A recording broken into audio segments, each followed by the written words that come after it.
안녕하세요.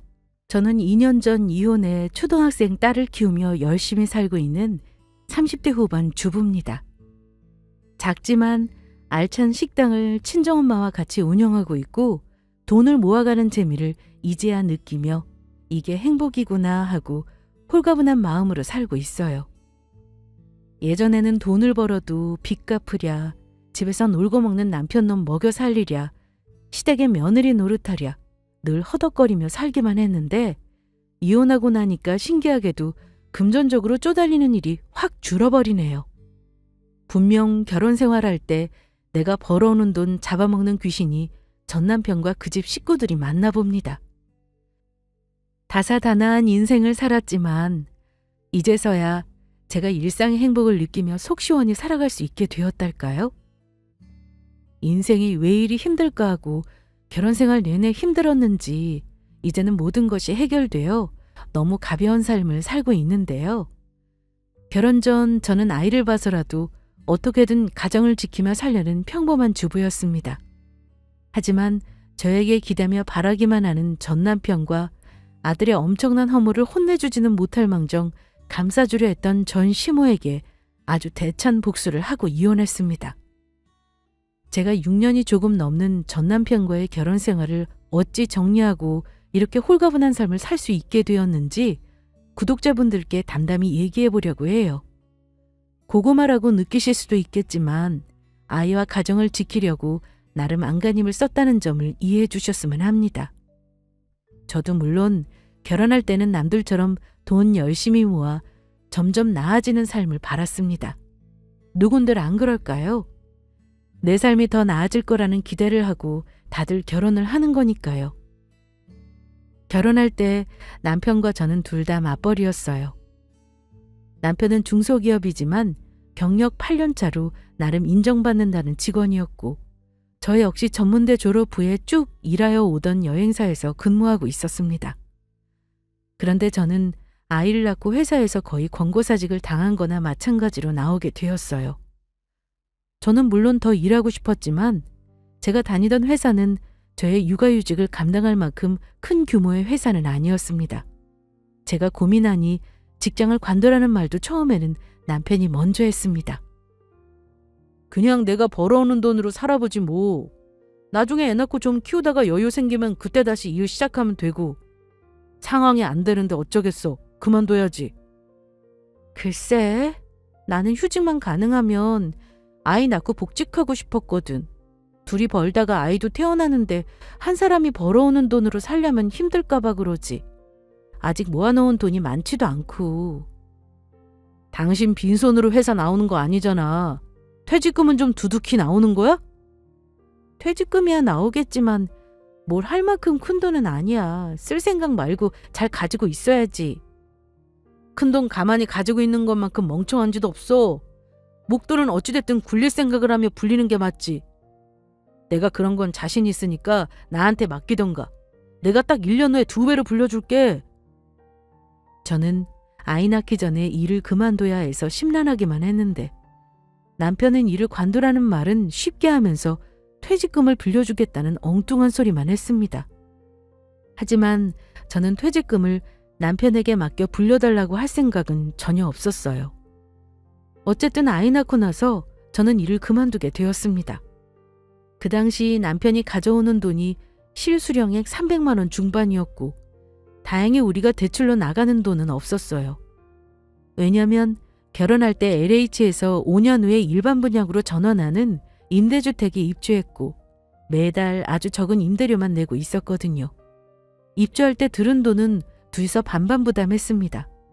남편의 경우 시댁에서 도와줬다고 들었어요. 사실 둘만 산다면야 한 사람이 벌어도 어떻게든 살 수 있습니다. 그런데 아이가 태어나니까 문제가 달라지더라고요. 돈 들어가는 곳이 생각보다 많고 늘 쪼들리며 살았습니다. 우선 남편은 저에게 자기 월급을 다 준 게 아니었어요. 월급은 자기가 관리하면서 저에게 생활비로 쓰라고 카드를 줬습니다. 그 돈으로 아이 분유도 사고 기저귀도 사고 그랬죠. 하지만 남편도 자기 사회생활하느라 밖에서 식사도 하고 술도 먹고 하니 매달 카드 결제일이 돌아오면 헉헉거렸을 거예요. 카드값이 펑크 났다며 이리저리 돈을 메꾸기도 몇 번 했고 조금이라도 더 돈을 벌겠다고 주말 근무에 초과 근무까지 자처하면서 일을 늘렸습니다.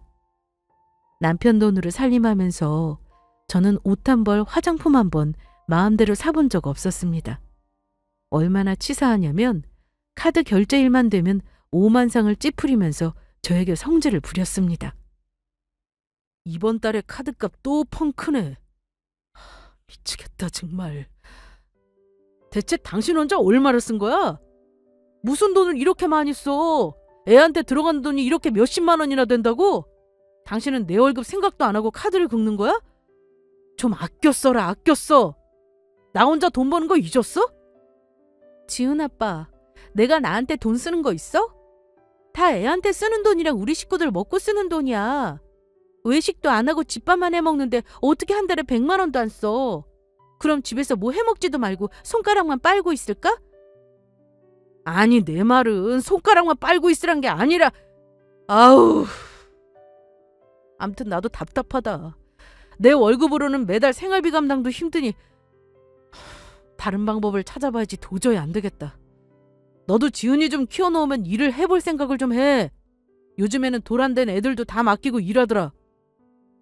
그만두라고 말을 했던 사람이 돈이 쪼들리자 저에게 돈을 벌라는 말을 하더라고요. 물론 저도 당연히 일할 고민은 하고 있습니다. 하지만 막상 나가서 일자리를 알아보는 일이 생각만큼 쉽지가 않았어요.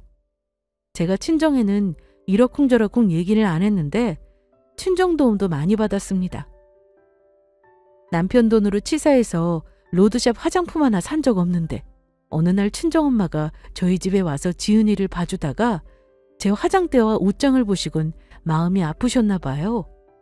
슬쩍 제 화장대에 화장품을 사다 놓으시더니만 어느 날은 아울렛에 가자고 하시고서는 옷도 몇 벌 사주시고 아이 옷이랑 신발도 사주시기를 철마다 하셨습니다. 제가 엄마랑 아빠에게 사드려도 모자랄 판에 말이죠. 미안해하면 엄마가 그러셨어요. 김서방이 혼자 보니 많이 힘들지? 네가 말 안 해도 엄마는 다 알아. 한창 애 키울 때 외벌이하면 돈 들어갈 일도 많은데 돈 쪼들리는 건 당연하지. 엄마가 조금씩 도와줄 테니까 나중에 너 재취업할 때까지는 아무 소리 말고 엄마가 해주는 거 받아. 엄마도 힘들 텐데 미안해서 그러지. 엄마도 식당 일하면서 힘들게 버는 돈이잖아. 아빠랑 생활비 하기도 힘들 텐데. 미안하긴 엄마야말로 자식들 다 내보내고 지금 버는 돈을 다 쓸 데가 없다. 그러니까 너도 집에서 너무 안 꾸미고 있지 말고 얼굴에 뭐 하나는 바르고 어디 갈 때는 옷도 이쁜 거 입고 기분도 내고 그래. 그리고 엄마가 혹시나 높아심에서 하는 말인데 절대로 퇴직금은 쓰지 마. 살면서 무슨 일이 생길 줄 모르는 거잖아. 그럴 리 없겠지만 혹시나 김서방이 달라고 해도 절대로 쓰면 안 된다. 여자도 목돈이 있어야 해. 그 돈은 그냥 없는 셈 치고 묶어둬라. 당연하죠 엄마. 안 그래도 김서방이 내 퇴직금 가지고 자꾸 펀드니 주식이니 굴리자고 하길래 아예 못 빼는 정기예금에 묶어뒀어. 혹시 모르지 나중에 요긴하게 쓸 일이 있을지. 엄마는 제가 직장 그만둘 때 받은 퇴직금은 절대 쓰지 말라는 당부를 몇 번 하셨는데 저도 엄마와 같은 생각이라 남편이 눈독 들이지 못하게 아예 정기예금 상품에 묶어둔 참이었습니다. 그 돈을 정말 요긴하게 쓸 날이 오게 되긴 하더라고요. 사실 저희 친정엄마는 20년 넘게 작은 식당을 운영하고 계세요. 단가 낮은 백반집이고 고급 식당은 결코 아니지만 그 식당에서 버는 돈으로 저 공부시켜 주시고 시집갈 때 적은 돈이지만 보태주시기도 하셨습니다. 저는 엄마 일을 도와드릴까 고민한 적도 많아요. 근데 엄마가 식당 일만큼 힘든 일이 없다면서 다른 사람에게 가게를 넘기면 넘겼지 저를 시키고 싶어 하지는 않으셨습니다. 아무튼 저는 집에서 아이 보고 살림했지만 어느 주부님도 집에서 살림하고 아이 키우는 일이 결코 쉽다고 말할 분은 한 분도 없을 거예요. 남편은 자기가 돈을 번다는 이유로 집안일을 거의 손 하나 까딱하지 않는 사람이었고 육아도 거의 제가 도맡아 했습니다. 아마 아이 키우는 동안 기저귀 한 10번이나 갈아봤을까 싶네요. 또 시어머니와 친정이 다른 건 알았지만 이건 뭐 시어머니는 완전 아들만 고생하는 사람이라 생각하시는 분이었습니다. 친정엄마는 당연히 딸이 안쓰럽고 가여워서 자주 오셔서 저를 도와주셨지만 시어머니 눈에 저는 집에서 애만 보며 아들이 벌어다 주는 돈으로 노는 사람으로 보이셨는지 매번 저에게 아들 떠받들고 살라는 말만 하셨습니다. 밖에서 일하는 사람 집에서도 일 시키지 말고 푹 쉬게 해. 주말에 네가 여기저기 다니자고 한다며? 늦게까지 일하는 사람을 왜 주말에 귀찮게 굴고 그래? 쉬게 놔둬라. 어머니, 제가 뭘 귀찮게 한다 그러세요. 혼자 편하게 살면 결혼은 왜 했고 애는 왜 낳았어요? 주말에는 애랑 시간도 보내주고 하는 게 아빠로서 당연한 거죠. 우리 아들이 아빠 노릇을 안 해? 돈 벌어서 다 너한테 갖다 바친다며. 너는 우리 아들 먹을 거나 좀 잘 챙겨줘. 듣자니까 아침에 너 일어나지도 않는다며. 출근하는 사람 배웅도 안 하고 그럼 못 써. 나가서 일할 힘이 나겠니? 대신 그 애는 저랑 따로 자니까 밤에 여러 번 깨지 않고 푹 자잖아요. 어머니, 저 맨날 애 끼고 자느라 쪽잠 자요. 지은 아빠가 애도 아니고 제가 국 다 끓여 놓으면 그 정도는 알아서 대충 먹고 갈 수 있는 거잖아요. 하여간 말이나 못하면 아주 시애미 하는 말에 매번 안 주고 따박따박 따지고 들지.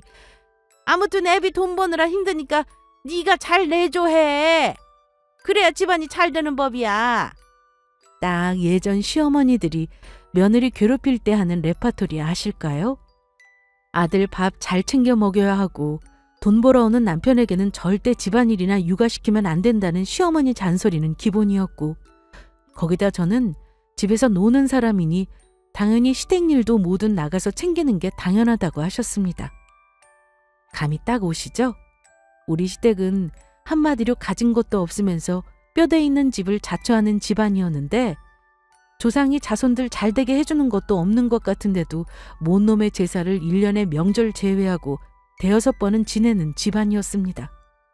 어디서 들으셨는지 며느리 생일은 한 번도 챙기는 법 없으면서 시부모님 생신은 늘 며느리가 차려준 밥상을 받아야 한다는 분들이셨고요.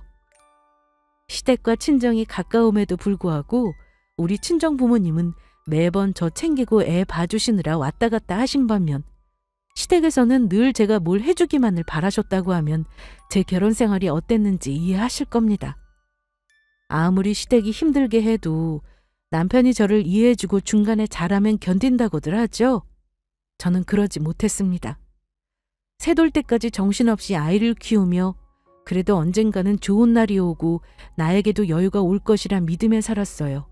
그런데 어째 형편이 더 나아지기는커녕 허리띠를 졸라 메어야만 했습니다. 남편이 아마 그때부터 주식과 코인 같은 사행성 투자에 손을 댔던 걸로 예상해요. 왜냐하면 월급이 적다 보니 늘 남편이 입에 달고 사는 소리가 있었거든요. 어디 한 방에 돈 버는 방법 없나? 내 월급 가지고 재테크 할 수 있는 방법은 주식이랑 코인밖에 없는데. 그런 걸로 돈 벌었다는 사람 내 주위에는 본 적이 없어. 세상에 쉽게 얻을 수 있는 돈이라는 게 있다고 생각해? 쓸데없는 욕심 부리지 말고 당신 술, 담배값만 아껴도 그 돈이면 한 달에 30만 원은 더 저축하겠다. 당신은 뭘 몰라도 한참 몰라. 요즘 주위에 봐라. 주식 안 하면 등신 취급받아. 내 주변에 돈 벌어서 퇴사한 사람도 몇 명이나 있다고. 나도 조금씩 해봐야겠어. 그러더니 조금씩 주식도 하고 코인이니 하는 것도 하는 듯 했습니다. 남편은 수중에 큰 돈은 없었어요. 외벌이에서 카드값과 생활비하기도 벅찼으니까요. 아마 비상금 100만 원도 안 되는 걸로 시작했던 걸로 압니다. 저는 그런 쪽은 아예 문외한이라 잘 알지 못했고요. 그런데 몇 번 저에게 수익을 보여주면서 자랑을 하더라고요. 이거 좀 봐 여보. 내가 지금 100만 원으로 얼마를 벌었는지 봐라. 무려 30% 넘게 수익을 냈어. 대박이지? 그것도 며칠 만에. 아이, 만약 100만 원이 아니라 1000만 원이었으면 며칠 만에 300을 버는 건데. 와, 투자라는 게 이런 거네. 어? 근데 돈이 있어야 돈을 버는 건데. 선무당이 사람 잡는다는 말 몰라? 처음에 뭣도 모를 때 수익 봤다고 욕심내지 마. 그러다 돈을 버는 게 아니라 잃을 수도 있는 거야. 내가 듣기로는 잃는 사람도 많다고 하더라. 설마 당신 대출 내거나 해서 투자하는 거 아니지? 나 불안하게 하지 마. 그 정도는 나도 알아. 근데 당신 혹시 돈 좀 없어? 예전에 퇴직금 받은 거 있잖아. 그거 나 주면 내가 한 달 만에 불려줄 수 있는데 그 돈으로 투자 좀 하면 안 될까? 저는 남편이 언젠가 이런 말을 꺼낼 것 같아 돈을 묶어놓은 거지만 이러다가는 묶어놓은 예금도 깨라고 할 것 같아서 친정엄마에게 맡겨놓았다고 거짓말을 했습니다. 그랬더니 몇 번 조르다가 포기하더라고요. 절대 감당 안 되는 돈으로 투자 같은 거 하지 말라고 신신당부했어요. 걱정하지 말라고 하던 남편은 그 뒤로도 쏠쏠이 돈을 벌 때면 저에게 자랑을 했습니다. 선심 쓰듯 용돈을 더 주기도 했고요. 하지만 매달 돈을 번다는 게 어디 가당키나 한 일일까요? 당연히 돈을 잃을 때도 있었겠죠. 그럴 때 남편은 저에게 화풀이를 엄청 했습니다. 아우 진짜 당신 이번 달에 대체 카드로 뭘 쓴 거야? 왜 이리 돈이 많이 나왔냐? 내가 어지간히 아껴 쓰라고 했잖아. 다음 주에 우리 집 제사도 있어서 어머니 돈 드려야 하는데 나더러 어쩌라고. 갑자기 뜬금없이 왜 화를 내? 매달 나가는 돈 비슷한데 내가 아니고 당신이 범인이겠지. 나 당신이 주는 돈보다 우리 엄마가 더 보태주시는 돈이 더 많아. 그동안 당신 자존심 상할까봐 얘기 안 했지만 당신 자꾸 생활비 가지고 치사하게 구니까 나도 더 이상은 못 참겠다. 그래? 그럼 앞으로 내가 주는 돈은 필요 없겠네. 그냥 당신 친정에서 돈 달라고 해서 쓰지 그래? 심지어 생활비를 친정에게 기대라는 말까지 하더라고요. 남편과 금전 문제로 관계가 악화되면서 저는 더 이상 남편에게 생활비를 의존하다가는 이혼할 수도 있겠다라는 생각이 들었어요. 그래서 재취업을 저도 알아보기 시작했습니다. 하지만 저는 임신해서 직장을 그만두고 이미 5년의 시간이 지나 있었고 학벌이 특출난 것도 아니어서 저를 써줄 만한 회사는 없었습니다. 그래서 식당 서빙이라도 해야겠다 마음먹고 친정엄마에게 우리 지은이를 엄마 식당 마감한 저녁 시간에만 좀 부탁드리려고 했어요. 그런데 엄마가 저 식당 일한다고 하니 펄쩍 뛰시더라고요. 너 식당에서 서빙하고 설거지하는 일이 뭐 집안일 같은 줄 아니? 몸이 상해도 한참 상하는 일이야. 절대 안 돼. 너 엄마 마음 아파서 우는 꼴 볼래? 그럼 어떡해 엄마. 지은 아빠는 나한테 돈 없다고 맨날 신경질이고 생활비도 잘 안 주는데 카드로 10,000원 긁기가 얼마나 눈치 보인다고. 나도 내 돈을 벌어야 하고 싶은 거 한 번은 하고 살지. 차라리 그럴 거면 엄마 식당 일이나 도와. 엄마가 월급 줄게. 너도 엄마가 그냥 도와주는 거보다는 용돈 받는 게 낫잖아. 그래, 이게 차라리 낫지. 엄마 식당에 와서 음식도 배우고 나중에 네가 엄마 식당 아예 물려받아서 해. 엄마도 기껏해야 2, 3년 하면 많이 할까 생각했어.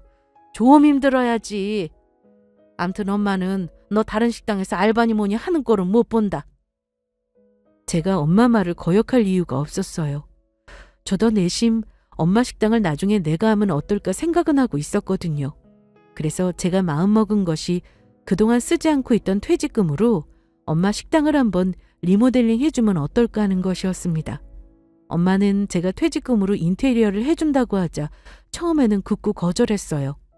하지만 20년 동안 식당을 운영하면서 내부가 많이 낡고 세월의 흔적이 많아 언젠가는 돈을 한번 드려야 했습니다. 설득 끝에 저는 엄마 식당을 깨끗하게 리모델링 해드리고 일도 하면서 한 달에 많지 않은 돈이지만 월급을 받게 되었습니다. 제가 식당 일을 한다고 하니까 남편은 반색하더라고요. 웃긴 건 남편은 제가 엄마 식당에서 일하기 시작하면서 아예 생활비를 주지 않았습니다. 자기가 이제는 숨통이 좀 트이겠다고 좋아했는데 저는 그때까지도 저는 남편이 저 모르게 대출을 받아 주식이며 코인을 할 거라고는 전혀 생각을 못했습니다. 남편은 무려 저를 속이고 1년이 넘는 시간을 월급과 대출을 돌려막기 해가며 엉뚱한 곳에 투자를 했더라고요.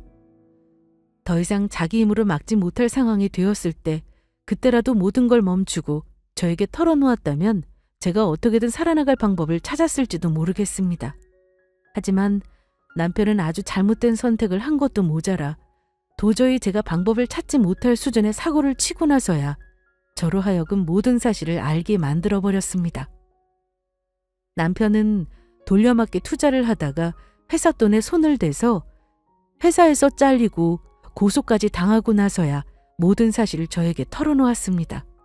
털어놓으면서 하는 말이 저에게 살려달라고 하더군요. 그때는 이미 회사 사장님이 남편을 자르고 형사 고소까지 한 상황이었습니다. 여보, 나 한 번만 살려주라. 내가 진짜 눈이 뒤집혔었나 봐. 처음에 돈 잘 벌릴 때 그만뒀어야 하는데 돌려막는 금액이 커지니까 마음이 급해져서 그만. 미안해 여보. 당신이 이번 한 번만 도와주면 내가 앞으로는 무조건 당신이 하라는 대로 하고 살게. 당신도 내가 감옥 가는 걸 바라지 않잖아. 장모님께 돈 좀 빌릴 수 없을까? 더 이상 실망할 것도 없다고 생각했는데 당신 정말 상상 초월이다. 어떻게 회사 돈에 손을 댈 수가 있어? 우리가 지금 돈이 어디 있다고. 있는 돈 다 까먹은 것도 모자라 빚더미에 올라앉게 만드냐고. 나더러 어쩌라는 거야. 하지만 결국 저는 남편이 횡령했다는 돈 3천만 원을 들고 직접 회사 사장님에게까지 찾아가서 정말 사정사정했습니다. 그 돈은 엄마 식당에서 일한 돈을 모아놓은 돈 일부와 친정엄마가 보태주신 돈이었어요. 미운 짓을 했지만 그래도 사위라고 친정엄마가 도와주신 돈이었습니다. 남편 회사 사장님은 10년 넘게 남편을 아우처럼 여기며 믿고 맡겼기에 더 배신감이 크신 듯 했어요. 합의 없이 콩밥을 먹이겠다고 하셨지만 제가 울면서 사정했습니다. 횡령한 돈보다 더 많이 배상해야 하는 게 현행법이지만 있는 돈 없는 돈 다 긁어 모아서 되든 안 되든 무작정 찾아가 사과했어요. 회사 사장님은 우리 남편이 믿음을 배신했다며 절대 용서하지 않을 작정이었는데 저를 봐서 눈 딱 감고 용서하겠다고 하시며 돈을 받고 고소를 취하해 주셨습니다. 정말 감사한 일이죠. 남편은 제가 아니었으면 아마 감옥에 갔을 테니까요. 그 뒤로 닥친 현실은 참 팍팍했습니다. 솔직히 막막하더라고요.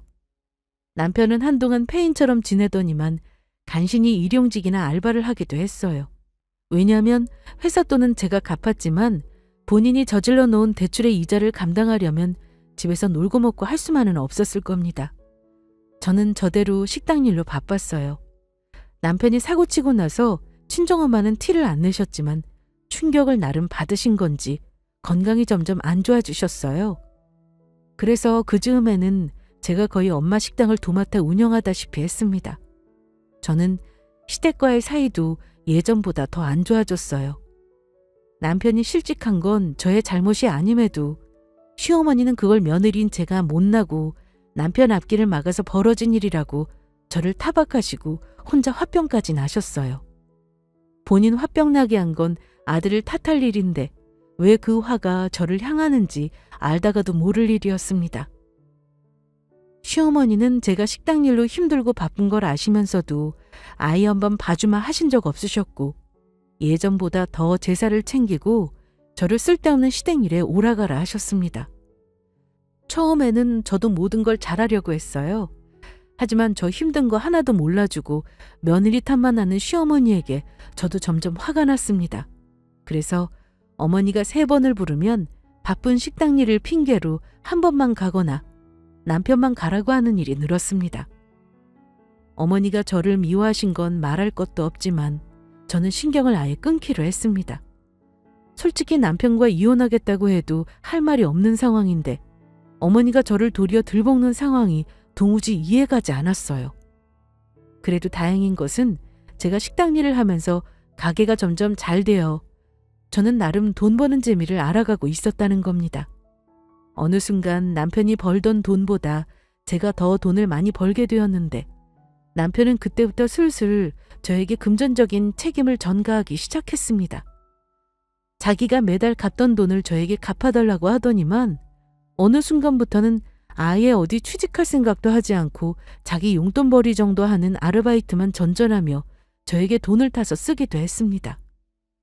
그렇다고 집안일을 도와주거나 아이를 살뜰하게 봐준 것도 아니에요. 하는 일도 없는 사람이 왜 그리 밖으로 도는지 모를 일이었죠. 지켜보다가 폭발하면 저도 남편과 다투기도 종종 했습니다.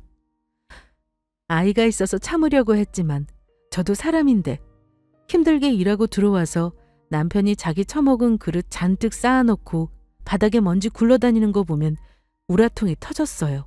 심지어 돈을 버는 것도 아닌데 밤늦게야 술에 절어 귀가하기도 했고 주말에는 종종 친구들과 바람 쐬러 간다며 아예 외박을 하기도 했습니다. 어느 여자가 이런 남편을 참을 수 있을까요? 당연히 부부싸움이 잦았습니다. 당신 대체 나사 빠진 사람처럼 뭐라고 돌아다니는 거야? 당신 처지 잊었어? 내가 왜 당신이 사고 쳐서 진 빚까지 갚아줘야 하는지 모르겠어. 차라리 조신하게 집에서 지은이를 키워주던가. 우리 엄마까지 당신 때문에 힘들게 하면서 정말 못할 짓이야. 제발 공장이라도 취직을 해서 월급 받는 일을 해. 언제까지 지금처럼 아르바이트만 전전할 건데? 나 나이 많다고 써주는 회사가 없는데 어쩌라고. 내가 지금 당신한테 공짜 밥 얻어먹는 거 아니잖아. 내가 잘못한 건 알아. 하지만 세상 일이 내 뜻대로 안 되는 걸 어쩌냐? 그래도 노력은 해야지. 우리 지은이 점점 크는데 당신 정신 차려. 나도 정말 힘들다고. 그놈의 힘들다 소리 좀 그만해. 나는 결혼해서 몇 년 동안 당신이랑 지은이 혼자 벌어 먹여 살린 사람이야. 당신이야말로 자꾸 나 집에 들어오기 싫게 만들지 말라고. 저는 힘든 식당 일로 체중이 4kg나 빠지는 동안 남편은 살기 편한지 오히려 살도 찌고 얼굴이 반들반들 하더군요. 그러니 부부 사이가 좋았을 리 없었습니다. 시어머니는 툭하면 쳐들어와서 제가 혹여 아들이 가장구실 못한다고 들볶는 게 아닌지 감시까지 하셨습니다. 툭하면 남편만 따로 불러 기 살려준다며 옷 사주시고 먹고 싶다는 거 해먹이시고는 저에게 꼭 싫은 소리를 한마디씩 하셨어요. 너 우리 아들이 지금 돈 못 번다고 무시하지 마. 그럴수록 더 남자기도 살려주고 잘해줘야 딴 생각을 안 하는 법이야. 우리 아들이 설마 너나 지은이 생각 안 할 것 같니? 자기 마음대로 안 되니 그 속은 어떻겠어. 이럴 때 네가 지갑도 두둑히 챙겨주고 그래라. 어머니 어이없는 말에 싫다고 대꾸하면 또 시끄러워지기만 하니 저는 어머니가 그러실 때마다 말대꾸를 생략했습니다. 예쁜 짓을 안 하면 미안하다는 말이라도 해야 챙겨주고 싶은 거지. 자기 잘못한 과거 금세 망각하고 저에게 빌붙는 남편이 뭐가 이쁘다고 잘해주겠습니까? 저는 시어머니가 저에게 미안해하실 줄 알았는데 전혀 그런 기색 없이 저를 들볶는 것도 싫고 원망스러웠습니다. 살아있는 저나 손녀가 남편 때문에 힘든 줄은 모르고 그놈의 죽은 조상 재산은 뭐 그리 챙기시는지 매번 제가 정성이 부족해 자기 아들 인생이 안 풀린다면서 황당한 소리를 하셨어요. 제가 매번 참긴 했었습니다만 저도 사람인데 한 번은 열이 받아 확 들이받기도 했죠. 어머니, 제발 그놈의 정성 타령 좀 그만하세요. 어머니네 조상이지 제가 모시는 조상도 아닌데 왜 저한테 그러세요? 아들 잘 되길 바라시면 어머니 아들더러 정성껏 상차리라고 하시던가요. 왜 식당에서 하루 종일 음식하는 사람한테 남의 조상 제사상까지 차리라고 하시는 건데요? 저 말하는 본세하고는 내 아들이 별 볼 일 없다고 아주 지 시어미까지 개무시를 하는구나. 개무시니 뭐니 어머님 마음대로 생각하시고요. 저 이제는 어머니 집안 조상 밥상 안 차려드릴 거니까 앞으로 저 부르지 말아주세요. 저요, 능력 없는 남편 때문에 돈 벌어서 먹여 살리고 빚까지 갚느라 힘든 사람이거든요. 남편과도 사이가 안 좋았지만 저를 이해하기는커녕 며느리 노릇만 강요하는 어머니와도 사이는 더 나빠지기만 했습니다.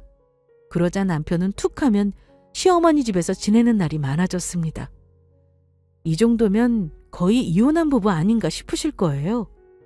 하지만 저는 그럼에도 불구하고 남편에게 정신을 차리고 노력할 거라는 한가닥 기대가 있었기에 참고 견뎠습니다.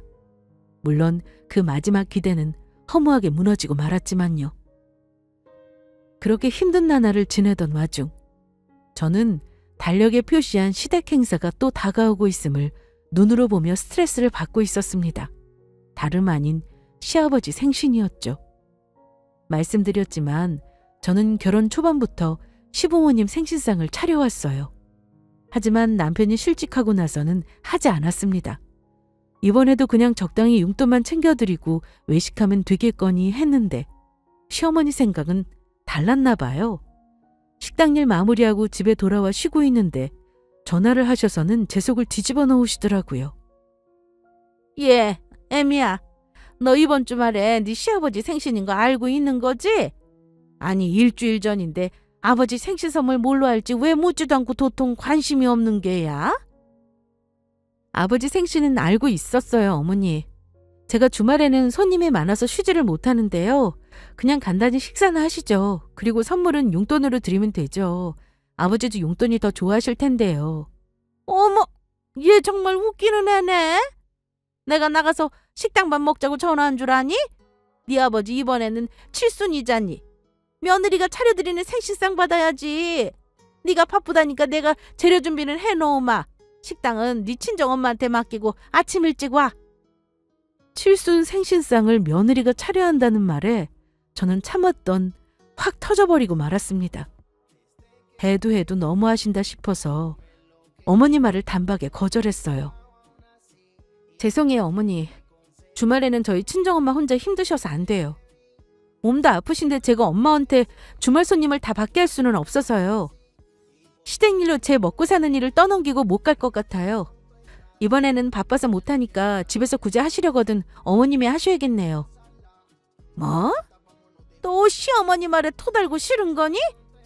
하여튼 너는 시댁 식구 알기를 너무 우습게 알아. 그러니 아비도 집에 정을 못 붙이고 한눈을 팔지. 아이고. 순간 이게 무슨 소린가 싶어 되물었습니다. 네? 어머니 지금 뭐라고 하셨어요? 지은 아빠가 뭐요? 한눈을 판다고요? 그러자 어머니가 순간 당황하시는 듯 했습니다. 뭐? 내가? 어머머, 내가 말이 헛나왔나 보다. 아이, 그런 게 아니라 암튼 네가 일이 무심하니 아비도 너한테 자꾸 정을 못 붙인다 그 말이야. 아무튼 나는 네 아버지 생신상 차릴 거니까 그날 안 올 거면 앞으로 아예 오지를 말아라. 듣던 중 반가운 소리였지만 어쩐지 전화를 끊고 나서 시어머니 말이 자꾸 걸리더라고요. 남편이 한눈을 판다는 소리가 영 찝찝했습니다. 한눈을 판다는 건 필시 남자가 다른 여자에게 눈을 돌린다는 뜻인데 그런 말을 하고 말이 헛나왔다니요. 아무래도 어머니가 괜한 소리를 하는 건 아니겠다 싶어 저는 혹시나 하는 마음으로 그날 이후로 남편을 유심히 지켜봤습니다. 그러고 보니 이상했던 일들이 줄줄이 떠오르긴 했어요. 돈도 못 버는 인간이 어디서 새 옷은 주워 입고 와서 어머니가 사줬다고 한 적도 있었고 외박하는 날에는 여지없이 시어머니가 전화해 남편 대신 자고 간다는 말을 하는 일도 종종 있었거든요. 그래도 남편이 딴짓은 안 할 거라 믿었던 저였습니다. 왜냐? 남자들은 보통 호주머니에 돈이 있어야 딴 생각을 하는 법인데 남편은 그럴 상황도 아니었고 그럴 만한 주변머리가 없다고 생각했어요. 남편의 행동을 지켜보는데 의심을 해서 그런지 몰라도 뭔가 수상하긴 하더라고요. 하지만 남편의 핸드폰을 보려 몇 번 시도했지만 이 인간이 얼마나 철저하게 보안을 걸어놨는지 제가 볼만한 방법이 없었습니다. 그러니 더욱 수상했죠. 저는 식당 일로 매여있는 몸인지라 남편 뒤를 밟을 수도 없었고 어쩔 수 없이 친구에게 물어물어 심부름센터 사람을 고용해 남편을 지켜보기로 했습니다. 뒤를 밟아주는 기간은 2주. 2주 안에 뭔가를 못 잡으면 돈을 더 지불하고 더 뒤를 캐볼 작정이었는데요. 불행인지 다행인지 그럴 필요가 없었습니다. 남편 뒤를 캔 지 불과 일주일 만에 남편에게 다른 여자가 있다는 걸 확실하게 잡았기 때문입니다. 남편이 아르바이트를 하는 마트에 만나는 여자가 있더라고요. 마치 오피스 와이프처럼 같이 차도 마시고 점심도 같이 먹고 저녁에는 맥주까지 기울이며 아주 소울메이트처럼 지내더라고요. 꼴값도 그런 꼴값이 없었는데 황당한 건 그 여자도 유부녀라는 사실이었습니다. 어찌 친해진 건지 추리할 필요도 없었습니다. 각자의 배우자에게 있는 불만과 결핍을 얘기하면서 가까워진 게 뻔했으니까요. 그리고 서로 마치 삶의 활력소처럼 만나고 있는 듯 했습니다. 유부녀는 자주 외박할 상황이 안 되니까 서로 아르바이트가 끝난 시간을 이용해 깊은 관계까지 갔더라고요. 증거가 너무 명확하게 사진과 동영상으로 있어서 의심의 여지도 없었습니다. 그냥 증거 들이밀고 바로 이혼 소송에도 제가 유리한 상황이었어요. 저는 남편 뒤를 캐서 모은 증거를 남편과 바람난 여자 남편에게도 까발려주고 아르바이트하는 마트에도 알려 개방신을 주는 상상을 하며 매일 밤 분노에 차 있었습니다. 그 와중에도 시어머니는 저에게 전화를 수십 통 해가며 시아버지 칠순생신 때 시댁에 와서 상을 차리라며 들볶았어요. 그때 시어머니에게 분노에 차서 소리를 질러버렸습니다. 그만 좀 하세요, 어머니! 제가 미쳤다고 바람난 인간 부모님 생신상을 차려요? 어머니는 아들이 무슨 짓을 하는지 다 아셨죠? 저한테 어쩜 이런 짓을 하셨어요? 저요, 이혼할 테니까 어머니 아들은 어머니가 데리고 사세요. 아니면 그 인간 바람난 그 유부녀한테 책임지라고 해보시던가요. 뭐야? 너 지금 무슨 소리를 하는 거야? 우리 아들이 무슨 바람을 피운다고? 너 애먼 사람 잡지 마라. 우리 아들이 어딜 봐서 그럴 놈이니? 네, 이리 보고 저리 봐도 그럴 놈이네요. 어머니 덕에 뒷조사했더니 아주 줄줄이 나오던걸요. 아무튼 저는 어머니 아들 반품할 테니 어머니가 낳은 자식 알아서 수습하세요. 저는 불량품은 안 데리고 살랍니다. 남편의 바람을 안 순간 마지막으로 남아있던 남편에 대한 신락 같았던 기대와 희망은 다 사라졌다고 보시면 됩니다. 내 6년간 결혼 생활에 대한 후회와 분노만 남아있었습니다. 그때 상황은 제가 금전적으로 풍족하지 않았기 때문에 이혼 준비를 할 게 없었습니다.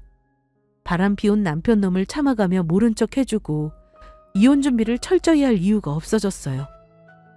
남편 놈이 저에게 돈을 줄 수 있는 상황도 아니었고요. 그냥 그 인간 하나만 집에서 내쫓으면 그만이었습니다. 오히려 저는 입 하나가 줄고 갚아야 할 남편 빚이 없어지는 거니까 더 잘된 일이었죠. 그래서 바로 이혼소송 절차만 알아보고 남편에게 이혼 요구를 할 작정이었습니다. 어머니는 득달같이 남편에게 연락을 하셨던 것 같아요. 모자지간에 어떤 말이 오갔는지야 뻔했습니다. 그날 남편이 헐레벌떡 귀가해서는 일단 우리 딸이 있는지 없는지 확인하더라고요. 친정에 맡기고 온 딸을 갑자기 뭐하러 찾는지 솔직히 그 속이 뻔히 보여 웃겼습니다. 나한테 할 말이 있는 거지? 어머니가 설마 하셨는데 당신이 나에 대해 아주 오해를 단단히 하고 있더라. 내가 일단 설명할게. 당신 설마 우리 엄마가 나 바람 피우는 거 감싸줬다고 생각하는 건 아니지? 저는 말없이 남편에게 문자를 보냈습니다. 사람을 붙여 찍은 남편과 그 여자의 다정한 사진과 숙박업소까지 드나드는 동영상이었어요. 그거나 보고 변명하지 그래? 그러고도 바람이 아니니? 변명을 하려거든 좀 그럴듯하게 해야지. 이미 증거가 차고 넘치는데 너무 궁색한 변명 아니니? 나 그거 고스란히 당신 일하는 마트랑 그 여자 남편한테도 보낼 거야. 그럼 다음 상황은 어찌 될지 당신 짐작하지? 그랬더니 남편은 제가 말을 마치자마자 바로 무릎을 꿇고 싹싹 빌었습니다. 여보, 지은 엄마, 내가 무조건 잘못했어. 당신이 이혼하라면 해주고 나가라면 나갈 테니까 제발 그 여자 남편한테만은 알리지 마. 마트에까지 알릴 필요는 없잖아. 내가 전부 감당할게. 나 마트에서 잘리면 진짜 일 구하는 것도 힘들단 말이야. 그럼 마트에서 일도 계속하고 그 여자랑 연애도 계속하겠다는 거네? 나랑 이혼하고 홀가분해진 몸으로? 웃기지 마! 당신이 감당한다는 건 내가 생각하는 거랑 달라. 앞으로 벌어질 모든 일 전부 내 손에 달려있다는 거 잊지 마.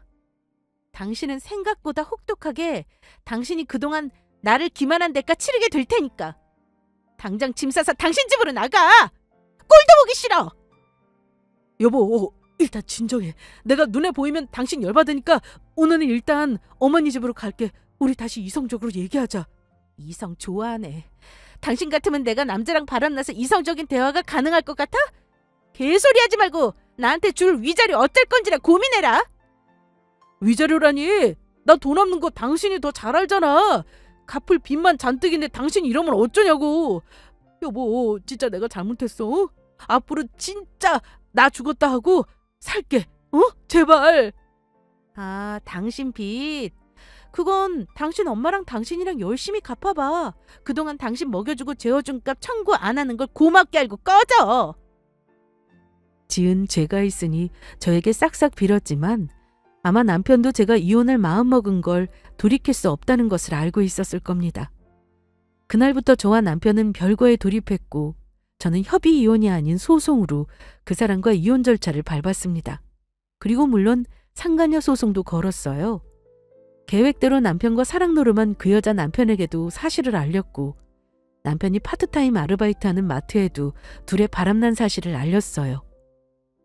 당연히 그 여자랑 남편 놈은 잘렸다고 나중에 들었습니다. 시어머니는 그동안 제가 남편 빚도 감당해 준 걸 몰랐었나 봅니다. 그제야 자기 아들이 무슨 짓을 했는지 인지하고는 저에게 남편과 다름없이 봐달라고 빌었어요. 예상했던 대로 아이 핑계를 대며 아비 없는 딸로 만들고 싶냐길래 그런 아빠 필요 없다고 내쳤고요. 아마 자기 아들이 진 빚을 개고생하면서 같이 갖고 있겠죠. 몇 개월의 소송 끝에 남편과 이혼하고 상간녀에게는 위자료 1,000만 원을 받았네요. 아마 여자 바람난 거 참고 살 남자는 없을 테니 당연히 이혼했을 거라 짐작합니다. 저는 그렇게 6년이 조금 넘는 결혼 생활을 정리하고 저는 아이와 함께 집을 정리하고 친정으로 들어와서 살고 있어요. 이혼하고 나니까 가정을 지키려고 노력했던 제가 너무 어리석게 느껴졌어요. 사람은 절대로 변하지 않는 법인데 왜 내가 쓰레기를 데리고 살고 있었나 하고 말입니다. 혹여 저처럼 참고 사는 분들이 있다면 저의 경험을 꼭 말씀드리고 이혼을 선택하시라고 하고 싶어서 용기 내서 제 사연을 보내게 된 겁니다. 이혼 후 2년의 시간이 지난 지금은 너무 홀가분하고 행복하거든요. 내가 혼자 아이를 키운다고 해도 가정이 깨지는 거 절대로 아니라는 걸 알려드리고 싶었습니다. 전 남편 놈은 이혼 후 아예 아이도 만나게 하지 않고 있어요. 양육비는 어찌어찌 내고는 있습니다만 앞으로도 아이가 원하지 않으면 만나게 해주고 싶지는 않아요. 과연 이혼으로 그 인간이 정신을 차렸는지 모르겠습니다. 저는 그 집 어머니나 남편 놈이나 아마 지금까지도 제 탓을 하지 않을까 싶네요. 저는 앞으로 아이와 둘이서 지금처럼 열심히 살겠습니다. 그간 마음고생을 한 저에게 미련하다는 말보다는 응원의 말씀을 부탁드리며 사연 마칠게요. 감사합니다.